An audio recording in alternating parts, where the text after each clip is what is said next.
Kalau Undang-Undang 17 tahun 2011 tentang intelijen, intelijen tidak boleh berpolitik, ada pasalnya. Tetapi itu itu adalah di atas kertas. Misalnya saya sama Putra ini bersaing, saya presidennya petahana, iya kan? Saya punya perangkat intelijennya, iya kan? Akhirnya saya pakai intelijen itu buat menangin diri saya. Kalau by teori nggak boleh, perekrutan dari BIN itu sendiri. Perekrutan BIN itu sendiri ada yang CPNS, ada yang disebut dengan jaring intelijen. Nah, jaring intelijen itu bisa macam-macam, bisa wartawan, bisa podcaster, bisa atlet. Jadi rekrutmen bebas gitu ya? Sesuai dengan kebutuhan operasi intelijen. Gitu. Dan perangkat-perangkat intelijen yang dipakai untuk pemenangan pemilu macam-macam, termasuk medsos. Bang, kalau dibandingin dengan CIA gitu misalnya. Betul. Compare BIN di sini gimana tuh, Bang? Ya. Mas, yuk. Thank you ya. Ya. Ketemu lagi kita. Nah, ini sekarang ini lebih seru lagi dari kemarin. Ngobrolin apa kita? Gue kepengen bahas mengenai apa? Ini hubungan yang bicara antara politik dan intelijen. Waduh. Nah, serem. Mas, ini sesuai dengan pakaianmu nih, Mas. Politik kan nggak polos-polos amat ya. Gue tuh kepengen tahu deh, sedalam mana sih tuh pihak intelijen nih. Itu ikut campur tanda kutip ya ke dalam pemilihan politik. Misalnya kepala daerah lah, presiden lah, gubernur lah, apa. Nah, gimana Mas? Bacaannya gimana? Jadi gini, ini secara teori dulu ya. Juga teman-teman penonton juga ada datanya. Jadi secara akademis, kebetulan kan saya alumni kajian strategik intelijen, S2 kajian strategik intelijen UI. Ada dua mazhab, Mas Putra. Mazhab yang pertama itu disebut dengan mazhab Robert Gates. Robert Gates itu mengatakan bahwa karena kepala intelijen itu dipilih oleh kepala negara, dalam hal ini presiden, maka wajar ketika intelijen menggunakan segala dayanya untuk menggunakan resourcesnya untuk mendukung presiden. Paham ya? Ini Robert Gates nih. Mendukung, melindungi, memenangkan. Ini Pak paham namanya aliran Robert Gates. Jadi kalau kepala intelijen ini dipilih oleh presiden, ya wajar dong. Dia mengerahkan semua SDM-nya, resources-nya untuk mendukung si presiden ini. Itu paham yang pertama. Paham yang kedua namanya paham Sherman Kent. Sherman Kent ini guru besar CIA. Dia bilang begini, intelijen itu tidak boleh berpolitik. Intelijen itu harus berdiri di atas kepentingan nation state. Presiden itu adalah tokoh politik, otoritas politik. Dia adalah pihak yang dipilih secara elektoral. Jadi, walaupun kepala intelijen dipilih oleh presiden, tapi intelijen harus profesional. Dia nggak boleh mendukung operasi politiknya si presiden. Si Sherman Kent bilang begitu. Tapi tendensi satu ya. Sekarang kan publik bisa menilai nih kira-kira Indonesia ini mazhabnya Sherman Kent atau Robert Gates. To be honest, sejak Orde Baru, mazhab kita adalah Robert Gates. Kenapa aku bilang gitu? Sejak dulu itu sejak Orde Baru. Ingat nggak bagaimana Pak Harto itu bisa menancapkan kekuasaannya begitu kuat? Karena dukungan oleh jenderal-jenderal intelijennya.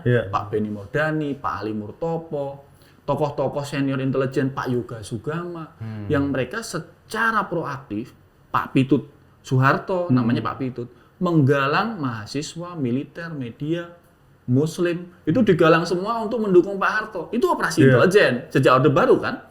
Nah kemarin waktu era Pak Jokowi kan juga sama. Pak Budi Gunawan kan juga terlibat dalam tanda petik mengamankan semua daya upaya supaya Pak Jokowi ini memimpinnya secara mulus.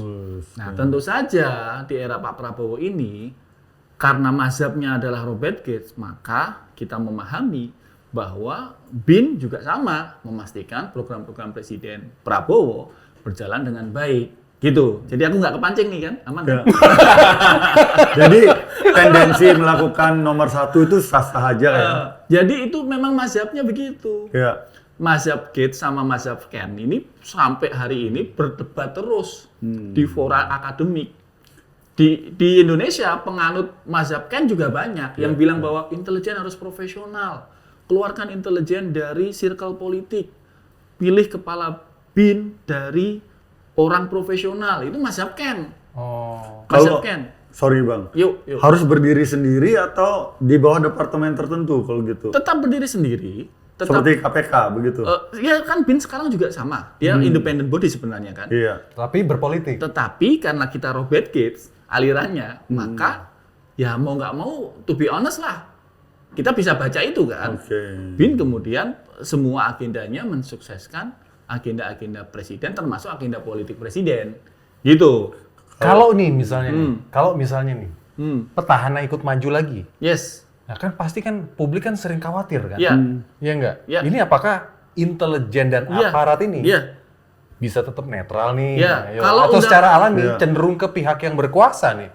Kalau Undang-Undang 17 tahun 2011 tentang intelijen, intelijen tidak boleh berpolitik, ada pasalnya. Tetapi itu itu adalah di atas kertas. Iya.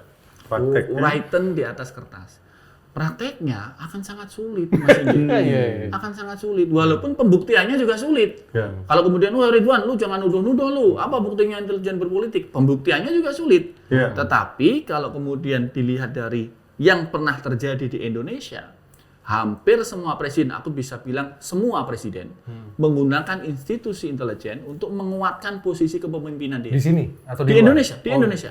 Itulah kenapa setiap pemilihan kepala BIN itu pasti berangkat dari orang terdekat secara politik dari presiden yang menjabat.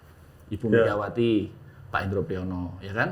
Waktu Pak SBY ada Pak Tanto, ada Pak Marsiano Norman. Ini adalah orang-orang yang sangat dekat dengan SBY, gitu kan? Jokowi waktu itu awal Bang Yos pernah, Bang Sutiaso, Pak Sutiaso. Lalu kemudian diganti oleh Pak BG yang sangat lama menjabat. Dan di era Pak Prabowo ini yang dipilih adalah Pak Herindra. Pak Herindra ini dulu pernah menjadi ajudan Presiden Prabowo saat masih menjadi Danyon, pernah menjadi wakil Menteri Pertahanan saat Pak Prabowo Menteri Pertahanan, sama-sama Kopassus, dan persahabatannya sudah sangat panjang. Ya berarti ini kan sebetulnya politik intelijen dong. Ya sekali lagi kan? kita nggak bisa kemudian si intelijen itu dipakai bukan buat negara tapi buat kemenangan begini, dong. Begini, itu nanti ada perdebatannya juga, Mas Ingge. Kalau saya melakukan sesuatu agar program presiden berjalan baik, itu negara dapat keuntungan apa enggak? Supaya gampang gini deh. MBG kan banyak dikritik. Oh, ada yang keracunan, ada yang ya banyak dikritik lah. Kalau kemudian intelijen itu terlibat, memastikan bahwa SPPG, MBG, dan kemudian prosedur pelayanan MBG itu berjalan baik, buat presiden baik, buat negara baik juga kan? Tapi kan itu setelah kepilih. Yang saya tanyain kan sebelum kepilihnya, pas runningnya. Iya kan? Misalnya saya sama Putra ini bersaing. Saya presidennya petahana. Iya kan? Saya punya perangkat intelijennya. Iya kan? Akhirnya saya pakai intelijen itu buat menangin diri saya. Kalau by teori nggak boleh. Undang-Undang 17 2011 jelas. Intelijen dilarang melakukan politik praktis. Itu ada pasalnya. Tetapi kan pada prakteknya kita melihat gejala-gejala simptom bahwa ada keterlibatan komunitas intelijen dalam pemenangan politik. Dan jangan kemudian dibacanya itu saklek begitu ya, misalnya pakai seragam intelijen, kemudian dia misalnya promosi atau kampanye, enggak begitu. Intelijen selalu bekerja di bawah tangan. Intelijen kalau ketahuan ya berarti bukan intel, kan gitu. Ya kayak penyadapan harus menggunakan izin hakim gitu. Iya kan? Itu kan pasalnya. Pasalnya begitu. Tapi kalau kemudian kita harus intelijen harus kemudian mengumumkan bahwa kami mau menyadap si X, sudah izin Pak Hakim. Ya si X-nya nggak jadi tersadap dong, kan gitu loh. Jadi logika sederhananya kalau intelijen itu kelihatan operasinya, batal kredonya. Kredo intelijen itu bergerak dalam senyap, dia tidak boleh diketahui lawan, bahkan sesama teman sendiri tidak bisa, tidak diketahui. Itu yang disebut dengan kompartementasi. Jadi misalnya nih, Mas Inggih ini agen Beijing, misalnya. Iya, misalnya. Mas Putra ini agen CIA, saya agen mana? Israel misalnya. Kita sama-sama punya otoritas user, tapi ketika ketemu kita kompartementasi, kita nggak saling tahu gitu kan. Logikanya harusnya seperti itu berjalannya, harusnya. Dan perangkat-perangkat intelijen yang dipakai untuk pemenangan pemilu macam-macam, termasuk medsos. Medsos kan nggak harus dari tangan dia sendiri, iya kan? Medsos kan nggak harus dari misalnya, mohon maaf nih, institusi intelijen, BIN misalnya, kan nggak harus dari BIN. Dia bisa menggunakan tangan kedua, tangan ketiga. Dan pihak-pihak itu yang kemudian bekerja untuk satu atau dua pihak tertentu. Tapi sekali lagi, secara teori nggak boleh, Mas. Seharusnya ya. Saya mazhabnya Ken. Saya mazhabnya Ken dan undang-undang kita, Undang-Undang 17 tahun 2011, secara jelas di situ menjelaskan bahwa intelijen dilarang berpolitik praktis. Gitu. Jadi kalau kemudian kita, harusnya gimana Mas secara tata aturan? Nggak boleh. Itu berarti ada tim-tim khusus gitu. Jawabannya nggak boleh. Kalau sekarang nggak dimanfaatkan oleh negara, terus buat apa ada badan intelijen, Pak? Ya kalau badan intelijen negara secara by konsep, itu kan tugasnya memang macam-macam, Mas Putra. Utamanya menangkal ancaman keutuhan keamanan negara, kan gitu. Makanya kemudian ada Deputi 1 sampai 9. Jadi di BIN itu ada Deputi 1 sampai 9. Deputi 1 luar negeri, Deputi 2 dalam negeri, Deputi 3 kontra intelijen, Deputi 4 ekonomi, Deputi 5 itu IT, Deputi 6 itu cyber, Deputi 7 itu infokom, informasi komunikasi, Deputi 8 itu adalah seleksi aparatur negara, Deputi 9 produksi, yang bikin kajian. Sampai 9, ya tugasnya itu, tugas pokoknya itu. Oh, ada yang mengarahkan opini publik, narasi, semuanya itu. Ya, tapi sekali lagi itu untuk kepentingan nation state. Gitu loh. Bukan kekuasaan. Bukan kekuasaan quote and quote, bukan kekuasaan praktis. Gitu loh. Tapi menjadi bias ya dalam prakteknya ya. Ada prakteknya karena di Indonesia ini majority sejak era Orde Baru, intelijen digunakan oleh kepala negara dan kepala pemerintahan mengamankan pemerintahannya. Itu sejak Pak Harto, nggak sekarang-sekarang ini juga. Bang, kalau dibandingin dengan CIA gitu misalnya. Betul. Compare BIN di sini gimana tuh, Bang? Ya, kalau CIA itu memang dia teguh dan taat pada Sherman Kent. Itulah kenapa sekarang misalnya di Amerika Serikat Trump jengkel sama direktur CIA. Jadi beberapa keinginan Trump itu tidak dilaksanakan oleh CIA. Jadi CIA itu semacam dalam tanda petik negara dalam negara. Dia punya sistemnya sendiri, dia punya organisasinya sendiri yang kemudian menganggap bahwa presiden ini sesuatu yang terpisah dari dia. Nah, ini CIA nih. Beda kalau Beijing. Nah, itu gimana? Kalau MSS Beijing, apa kata Presiden Xi Jinping, mereka harus melaksanakan. Kenapa, Bang? Apa karena memang otoriter. Mazhabnya mereka otoritarian komunisme kan. Komunisme kan di sana kan. Jadi doktriner, misalnya Xi Jinping bilang, sekarang yang lagi rame konflik dengan Jepang kan. Perdana Menteri Jepang bilang bahwa dia akan membantu Taiwan kalau terjadi sesuatu perang melawan Beijing. Beijing marah kan. Sampai kemudian Kemelunya Cina mengumumkan warga Cina, warga Tiongkok dilarang berkunjung ke Jepang. Bahkan konsul jenderal Cina di Osaka itu nyebutnya kami akan membantai Perdana Menteri Jepang gitu, menggorok atau pokoknya kasar lah gitu. Menggorok atau membantai begitu. Wah, itu sengketa luar biasa. Di sini apa yang terjadi? Intelijennya bergerak. Langsung bergerak, pasti bergerak. Mulai melakukan pendataan aktor-aktor Jepang yang ada di Cina, agen-agen Jepang yang ada di Cina, dan kalau ketahuan pasti dipulangkan, persona non grata. Nah, kalau misalnya nih, kita balik lagi ke negara demokrasi, Amerika. Pada waktu si Donald Trump nih, dia lagi running sama siapa namanya? Kamala Harris.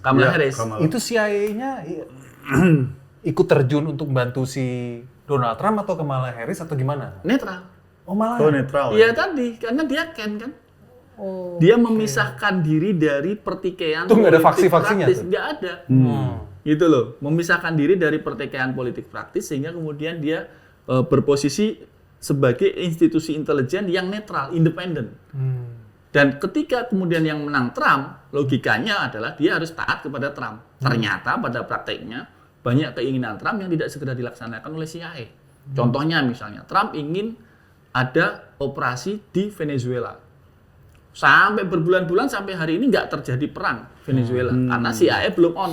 sistem, belum mengaktifkan operasinya. Nah, ini yang kemudian saya kira, saya bukan kemudian memuja-muja CIA juga gitu kan.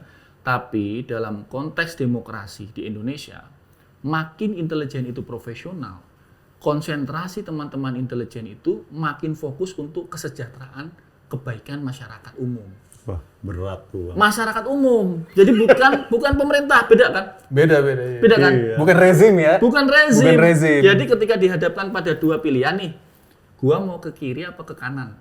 Kalau gua ke kiri, baik buat masyarakat, tapi jelek buat pemerintah. Pemimpin yang berkuasa. Iya. Kalau gua ke kanan, baik buat pemimpin, saya dapat pujian, tapi ini nggak bener buat masyarakat. Nah, lu pilih yang mana? Lu Nah, mau kalau ke kiri dari apa ke kanan? pengalamannya Mas Ridwan nih, ngamatin nih selama ini, aparat kita itu lebih condong melindungi negara atau justru melindungi quote-unquote ya, kekuasaan? Ya tentu saja tidak bisa digebrah uyah begitu. Iya. Ini kan nggak kemudian satu institusi ini seragam begitu Iya. kan. Ini kan organisasi, ini kan ada banyak orang di Iya. situ, ada banyak sikap, ada banyak sifat karakter, dan masing-masing tentu saja punya kepribadian sendirinya, Mas Putra. Iya. Saya waktu di kantor staf presiden, kebetulan pernah di sana ya di era sebelumnya ya. Iram Pak Muldoko. Iya betul. Di era itu, tapi ini sebelum Pilpres ya. Iya. Jadi sebelum Pilpres. Jadi nggak ada hubungannya dengan pencalonan Salah satu iya, kandidat itu ya. nggak ada. Jadi pada saat itu kita berkomunikasi juga dengan BIN, dengan komunitas intelijen, dan mereka juga menyampaikan data-data faktual. Jadi bukan kemudian ada keberpihakan tertentu kepada salah satu kandidat gitu. Jadi kalau pertanyaannya di kita gimana, saya sih berharap dan meyakini mestinya sesuai dengan pakem undang-undang. Pakem undang-undangnya adalah intelijen tidak boleh berpolitik praktis. Ikuti itu, taati itu. Bahwa kemudian ada yang tidak berpolitik yang seperti itu, mari kita sebut oknum. Oknum ya. Nah, kan lebih enak gitu kan. Di setiap organisasi memang ada Pasti oknum. ada oknum. Harusnya ada standarnya begini, tapi kalau melenceng Iya, ya oknum. kita sebut oknum. Cuman kok saja. berat ya dengan sifat bangsa kita ini kan ewuh pakai ewuh gitu ya. Siap. Misalnya KPK unsurnya dari kepolisian, kejaksaan, Iya. tetap ada respect dari institusi sebelumnya. Iya. Gimana kita bisa tegasin nih, misalnya BIN harus berfungsi untuk kepentingan masyarakat atau negara ya. Ya, Mas Putra, memang secara by design dari struktur organisasi, memang kepentingan BIN untuk itu. Iya, betul. Ya, kepentingan BIN itu untuk itu. Jadi kalau kemudian ada yang menganggap bahwa BIN ini tidak bekerja untuk itu, maka tadi kembali ke tadi, Ya. ini adalah oknum yang sebenarnya tidak sesuai dengan pakem undang-undang. Nah, jadi kita tidak bisa kemudian menggebiah, oh ya tadi pertanyaan Mas Igi, di kita ini gimana? Nggak bisa juga. Teman-teman yang bekerja profesional tuh banyak juga. Maklum Mas, pertanyaan orang awam. Enggak, maksudnya begini, teman-teman yang bekerja profesional di dalam, yang pengen kemudian institusinya itu juga Bersih apa gini. Baik, juga ada. profesional, masyarakat menganggap bahwa ini benar-benar fokus untuk kepentingan publik, itu juga banyak. Itu juga banyak.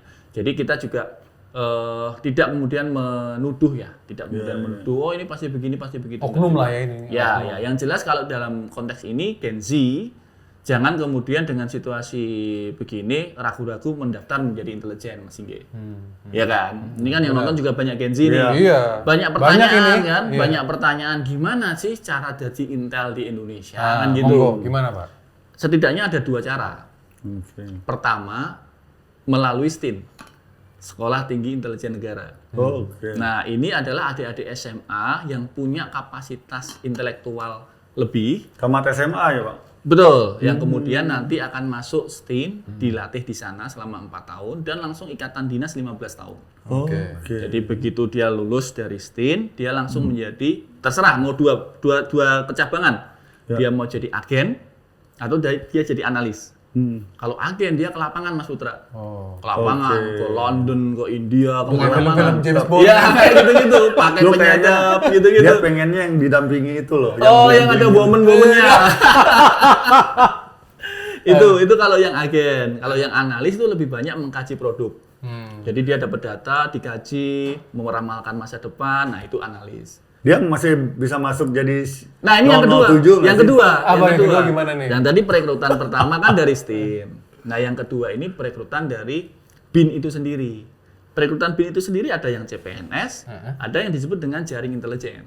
Oke. Nah, jaring intelijen itu bisa macam-macam, bisa wartawan, bisa podcaster, bisa atlet. Jadi rekrutmen bebas gitu ya? Sesuai dengan kebutuhan operasi intelijen. Gitu. Kalau misalnya ini dibutuhkan seorang podcaster untuk kemudian itu bisa dipakai tuh.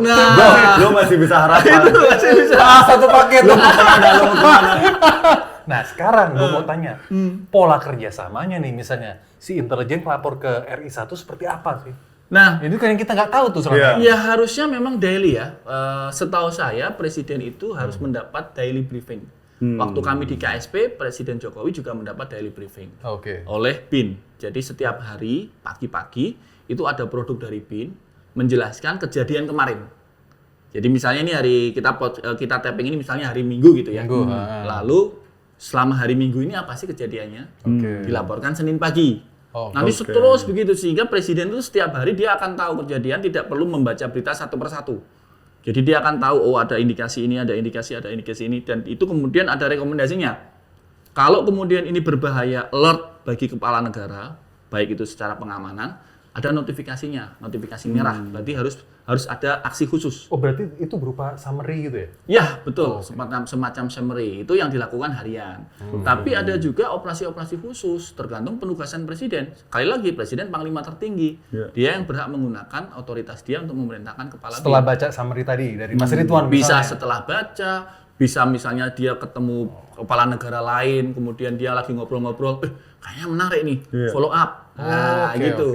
Kayak kemarin waktu Presiden Prabowo ke Australia, dia kan Presiden Prabowo sempat memuji Perdana Menteri Australia kan, wah intelijen Anda hebat sekali, Anda bisa tahu bahwa saya suka bagpipe. Jadi Prabowo datang disambut dengan bagpipe itu loh, yang kayak Scotlandian trumpet. Nah, Pak Prabowo seneng banget tuh, wah intelijen Anda keren, Anda bisa tahu bahwa saya suka bagpipe. Nah, intelijen asing biasanya menduga begitu. Misalnya nih, kalau Pak Prabowo mau ke Korsel, dia sukanya apa nih? Sukanya apa ya kalau ke Korsel gitu kan? Misalnya ketika nanti mendarat, misalnya disambut pesawat tempur gitu kan, jajar kehormatan gitu. Jadi ketika ngelihat pesawat tempur, Pak Prabowo seneng. Misalnya begitu. Misalnya kemudian mau ke Cina, ada lagi penyambutannya. Itu salah satu tugas intelijen tuh. Nah, caranya gimana mereka cari taunya? Ya mereka cari tahu dari jaring-jaring mereka yang ada di negara sasaran. Itu kalau tiba-tiba Mas Putra, hello, I'm from embassy South Korea gitu. Putra, do you have time for dinner? Nah, hati-hati tuh. Itu mulai ada perekrutan intelijen Korsel ke Mas Putra. Bro, tuh bukan karena mau cari partner bisnis. Ya ini nggak sadar, diajak makan, diajak nge-wine. Penyusupan udah ya. Pelan-pelan, mereka selalu pelan-pelan karena intelijen itu beda sama Kopassus, beda sama infanteri. Kalau infanteri kan cari, dekati, hancurkan. Oke, ini bedanya apa nih? Infanteri itu ya? Itu. Gitu. Kalau intelijen itu. Kopassus dulu. Kalau Kopassus kan sama juga, pasukan komando kan berani benar berhasil kan gitu. Harus tempur gitu kan. Kalau intelijen itu mengubah enemy menjadi bestie. Penggalangan ya? Mengubah lawan menjadi sahabat. Soft ini ya. Gitu. Jadi kalau lu orang intelijen sejati, lu harus bikin lawan kamu itu jadi bestie kamu. Bukan kok dibunuh, bukan kok disikat. Operasinya gitu. seperti itu. Operasinya seperti itu. Makanya kemudian mereka biasanya penggalangannya sangat lunak. Mulai dari makan malam. Iya, penggunaan perempuan. Nah, itu termasuk bagian dari jebakan. Bagian dari jebakan yang disebut dengan coercion. Apa tuh? Jadi jadi nggak fokus nanya. Jadi gini, seseorang mau memberikan informasi untuk intelijen asing, itu setidaknya ada 4 alasan. Pertama M. Apa tuh? Money. Lu gua kasih uang sekian, kasih info dong. Presiden lu suka apa? Money. Yang kedua I, ideologi. Ideologi ini lebih rumit nih. Kalau bisa diubah pola pikirnya, biasanya akan ngasih gratisan. Prosesnya lama nih. Kadang money nggak tembus pakai ideologi. Tapi prosesnya lama. Tapi kalau ini berhasil, wah ini dia akan loyalis. Yang ketiga ini yang tadi bahaya tuh, coercion. Apa itu? Pemerasan.